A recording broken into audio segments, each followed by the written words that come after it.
सुबह सुबह स्कूल जाने के लिए बेटी को उठाना पिछले 10 साल से ऐसी ही होती थी मेरे दिन की शुरुआत। लेकिन आज जब बेटी को उठाया तो वह बोली, आपको नींद नहीं आती क्या? रोज मुझसे पहले आप उठ जाती हैं। कभी तो आपका भी मन चाहता होगा देर तक सोने का। कभी आपको भी छुट्टी लेनी चाहिए। फिर आप ऐसी क्यों हैं? एक साथ उसने सवालों की झड़ी लगा दी। सवाल इतने सारे थे, लेकिन घड़ी देखते हुए मैंने छोटा सा जवाब दिया, क्योंकि मैं तुम्हारी माँ हूँ। उसका पलटकर जवाब आया, तो क्या आप पापा की वाइफ नहीं हो? और वह बाथरूम में घुस गई। सुबह की भागदौड़ में उसके जवाब को मैं अपने जवाब से मिला नहीं पाई, लेकिन स्कूल के लिए विदा कर जब अखबार पढ़ने बैठी तो एकाएक मन में उसका जवाब दोबारा कौंधने लगा। बेटी ने ऐसा क्यों कहा होगा? शादी को मेरे 12 साल हो चुके थे, लेकिन मुझे खुद भी नहीं पता चला कि कब पत्नी से मैं सिर्फ माँ बनकर रह गई। आज बेटी के एक शब्द ने मुझे दोबारा पत्नी होने का एहसास करा दिया।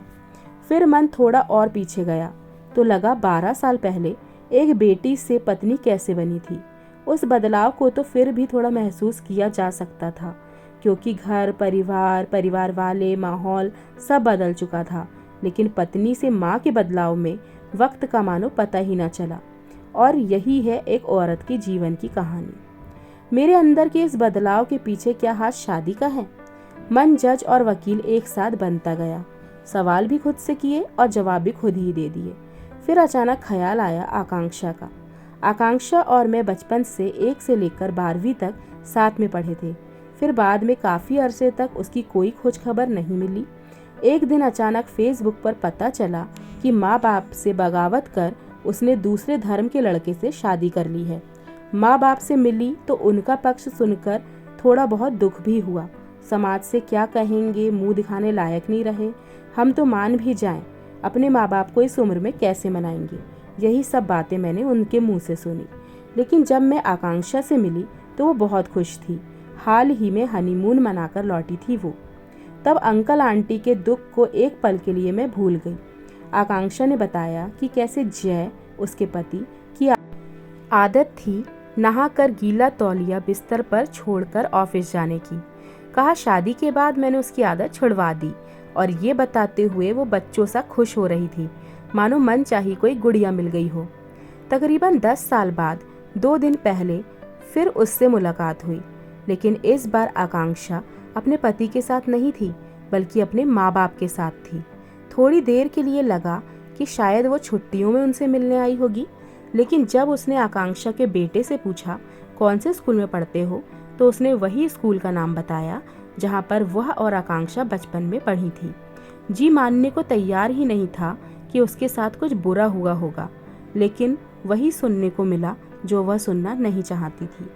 आकांक्षा पिछले कुछ सालों से पति को छोड़कर अपने माता पिता के साथ रहने आ गई थी, और माता पिता जो उसके शादी से पहले नाखुश थे, शादी छोड़ने के बाद, पति को छोड़ने के बाद खामोशी से उसके साथ दिखे। खैर, मेरे सामने खुलकर उन्होंने कुछ नहीं कहा, लेकिन दोस्त के दिल में मुझे झांकने का मौका मिला। आकांक्षा बंगाल में पली बढ़ी हिंदू लड़की थी और शादी जैन धर्म को मानने वाले लड़के से कर ली थी। शादी के पहले जब माँ बाप ने ऐतराज़ किया तो उसका जवाब था, हम मूर्ति पूजा करते हैं, वो नहीं करते। हम मांस मछली खाते हैं, वो नहीं खाते। मैं भी खाना छोड़ दूंगी। उस दिन लगा कि शादी 2 और 2 4 होते हैं, जितना ही सीधा गणित है। बेवजह लोग इसे ज़्यादा उलझा देते हैं। लेकिन आज उसने मेरा हाथ थाम कर कहा, माँ बाप सही थे और मैं गलत। मैं गलत इसलिए नहीं थी क्योंकि मैंने दूसरे धर्म में शादी की थी। मैं गलत इसलिए थी क्योंकि शादी अपने आप में बहुत बड़ा बदलाव लाता है किसी भी महिला के जीवन में, और दूसरे धर्म में जाकर शादी करना महिलाओं को 2 बड़े बदलाव एक साथ लाने पड़ते हैं, और शायद उस बदलाव के लिए मैं तैयार नहीं थी। कोशिश की मैंने, लेकिन उसमें मैंने अपने मैं को खो दिया। खुदा ही मिले न मिसाले सनम, न इधर के रहे न उधर के हम। मैं चुपचाप आकांक्षा को सुनती रही। आंखों से आंसू बह जा रहे थे। ना वो खुद पोंछ रही थी, ना मैं अपना हाथ उसके हाथ से छुड़ा पा रही थी। वो बस बोलती जा रही थी और मैं उसे सुनती जा रही थी। आकांक्षा ने कहा कि मैंने खुद को बहुत आज़ाद ख्याल वाला माना, लेकिन मेरे आज़ाद ख्याल जहाँ शुरू होते थे वहाँ से उनकी आज़ादी खत्म होती थी। शादी के अगले ही दिन सुबह उठकर पूजा करने की आदत थी। घर पर देखा तो मंदिर ही नहीं था। सूरज को हाथ जोड़कर पानी डाला और काम पर निकल गई। यहीं से शुरुआत हुई खुद को बदलने की। शाम को घर आई, पता चला माँ ने खाना खा लिया है। ऐसा क्यों पूछने पर पता चला कि सूरज डूबने से पहले ही वो खाना खा लेती हैं और फिर उगने से पहले तक कुछ नहीं खाती।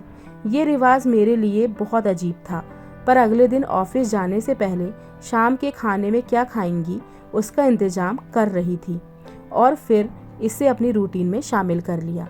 ये था मेरे जीवन का तीसरा पड़ाव। मैंने माँ को देखा था, किस तरह वो दादी का ख्याल रखती थी। वही मेरे लिए आदर्श थी। कुछ दिन तक ऐसा चलता रहा, लेकिन एक दिन जय ने मुझसे पूछा, माँ शाम का खाना खुद बनाती हैं क्या? मैंने जवाब हाँ में दिया और साथ में जोड़ा तैयार कर ले जाती हूँ। उसने कहा, तुम बनाकर क्यों नहीं जाती? अजीब लगा मुझे, लेकिन मैंने कोई जवाब नहीं दिया। अगले दिन मैं थोड़ा पहले उठकर शाम का खाना बनाने लगी और फिर ऑफिस जाती। ये था चौथा बदलाव। कुछ महीने और बीत गए। एक दिन घर पर थी कि अचानक बॉस का फोन आया। शनिवार को जल्दी आना है, एक मीटिंग है। लेकिन उस शनिवार को माता जी के धर्म गुरु आ रहे थे। बड़ी मुश्किल से बॉस को मनाया और दूसरों को प्रेजेंटेशन की जिम्मेदारी सौंपी। शादी न हुई होती तो ऐसा कभी ना करती। लेकिन फिर कुछ दिन बाद जय ने कहा, तुम ऑफिस और घर दोनों मैनेज करने में थक नहीं जाती? क्यों नहीं नौकरी ही छोड़ देती? आकांक्षा ने बताया कि मैं समझ गई थी नौकरी छोड़ने की बात कहाँ से शुरू हुई थी। बहुत सोचा और मैंने जीवन को वो बड़ा फैसला लिया जो दूसरे धर्म में शादी से भी ज़्यादा बड़ा था। मैंने नौकरी छोड़ दी, लेकिन घर पर काम के बाद खाली वक्त में बाहर आने जाने पर, कपड़े पहनने, दोस्तों के साथ पार्टी करने में, दूसरे पुरुषों के साथ बात करने में, घर बुलाने तक में पाबंदी, रोक टोक शुरू हो गई। बीच में कई बार जय ने अपना दुख साझा करने की कोशिश की, लेकिन वही जय जिसे शादी से पहले कुछ बिन बोले ही वह समझ जाया करता था, वो आज शब्दों के पीछे के मेरे भाव भी नहीं समझ पा रहे थे। एक दोस्त की सलाह पर 2 से 3 होने का फैसला कर लिया, लेकिन उसके बाद तो चीज़ों मानो बद से बदतर होती चली गई। पहले जय और माता जी की जिम्मेदारी थी, अब बच्चे की भी, लेकिन जिम्मेदारियों को साझा करने वाला कोई नहीं।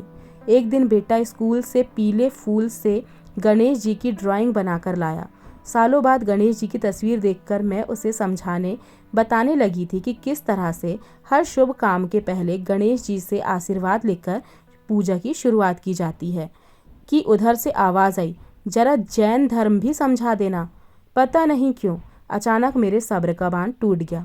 मैं बिफर पड़ी और बेटे को लेकर माँ के पास आ गई। बिना फ़ोन किए, बिना किसी को बताए, बिना सोचे कि वो मुझे स्वीकार भी करेंगे या नहीं। आकांक्षा ने कहा, मैं धार्मिक बिल्कुल नहीं थी, लेकिन सासू माँ की उस एक बात ने मुझे बहुत दुख पहुँचाया। मैंने उनके लिए अपना धर्म, अपनी चाल, अपनी नौकरी, अपनी खुशी, पहनावा सब कुछ बदला, लेकिन वो अपने में बस एक छोटा सा बदलाव ना कर सकी, भगवान के बारे में एक लाइन सुनने की। इतना तक तो सब ठीक था, लेकिन अगर मेरे बेटे को भी वही करना पड़े, वैसे ही बदलना पड़े, ये ना हो पाएगा। वो तो कम से कम आज़ाद रहे। क्या पहनना है, क्या खाना है, किसकी पूजा करना है, क्या सीखना है, बस इतना कहा और आकांक्षा सुबक सुबक कर रोने लगी। हाथ पकड़कर बोली, मैंने तो जय के लिए खुद को बदल दिया, पर बेटे को बदलते नहीं देख सकती। बदलो बेहतरी के लिए, लेकिन इतना ही नहीं कि अपने आप को खो दो।